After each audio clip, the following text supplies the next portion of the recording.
Seperti yang kita semua tahu, tahun 2021 adalah tahun pertanian Terengganu dan dalam setiap tahun ketika kita mengadakan sambutan Hari Belia peringkat negeri, antara anugerah yang kita berikan adalah anugerah usahawan kepada belia, termasuk antara usahawan yang dibimbing adalah usahawan yang berkaitan dengan pertanian. Dan menerusi pertanian ini juga ramai belia-belia dan belia wanis kita yang terlibat secara langsung maupun tidak langsung. Dan alhamdulillah kalau kita tengok dalam pertanian ini banyak orang kata kemudahan-kemudahan yang telah disediakan oleh pihak kerajaan untuk melahirkan petani-petani muda sebagai satu kejaya, bukan lagi orang kata setakat hobi, tetapi menjadikan pertanian sebagai satu kejaya yang boleh menjadi punca pendapatan mereka. Antara program yang telah pun diberikan kepada rakyat Terengganu termasuk belia-belia yang minat dalam bidang pertanian ini, antaranya termasuklah satu bentuk pinjaman patuh syariah tanpa faedah yang diberi nama Skim Bantuan Modal Tani yang menawarkan pinjaman sehingga RM50,000 sehingga RM50,000 yang diuruskan melalui Lembaga Pertubuhan Peladang LPP. Jadi para belia dan belia wanis, saya mengajak sekiranya anda benar-benar mahu untuk berkecimpung dalam pertanian dan menjadikan pertanian sebagai sumber pendapatan, maka inilah peluang. Kerana kerajaan menyediakan bantuan pinjaman modal tanpa faedah menerusi skim modal tani. Dan di samping itu juga ramai juga belia dan belia wanis yang terutama belia lah yang berminat dalam peternakan lembu sado.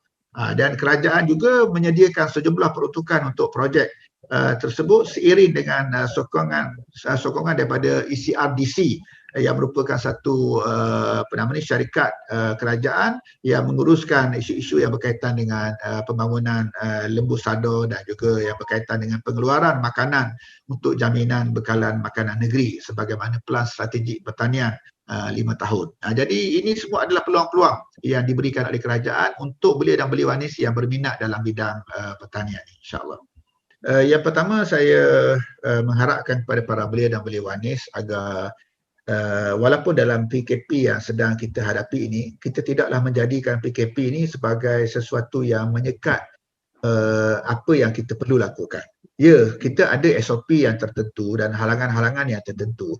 Tetapi kita sepatutnya orang kata berfikir dan juga mencari jalan bagaimana untuk kita meneruskan segala apa yang kita mahu dan perlu lakukan sesuai dengan SOP yang ditetapkan oleh pihak kerajaan. Jadi jangan kita menjadikan dia sebagai satu alasan untuk tidak bergerak ataupun tidak melakukan sesuatu yang mungkin menyebabkan orang kata belia dan belia wanis kita akan jadi mandom, tidak aktif ataupun tidak orang kata apa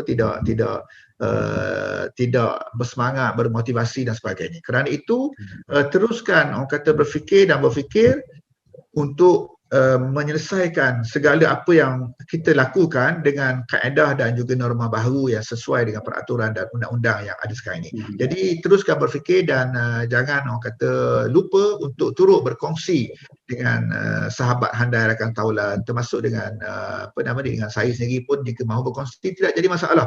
Paling-paling kurang kita boleh memberikan orang kata sama ada buah fikiran ataupun pandangan dan sebagainya untuk menyelesaikan apa-apa sahaja perkara yang menjadi kerumitan dan juga masalah pada para belia kita. Yang penting kita terus kekal positif walaupun kita tidak mahu positif COVID, tapi kita mahu positif minda kita dan juga positif dalam orang kata cita-cita kita dan juga apa yang kita nak lakukan, insya-Allah. Teruskan positif, insya-Allah.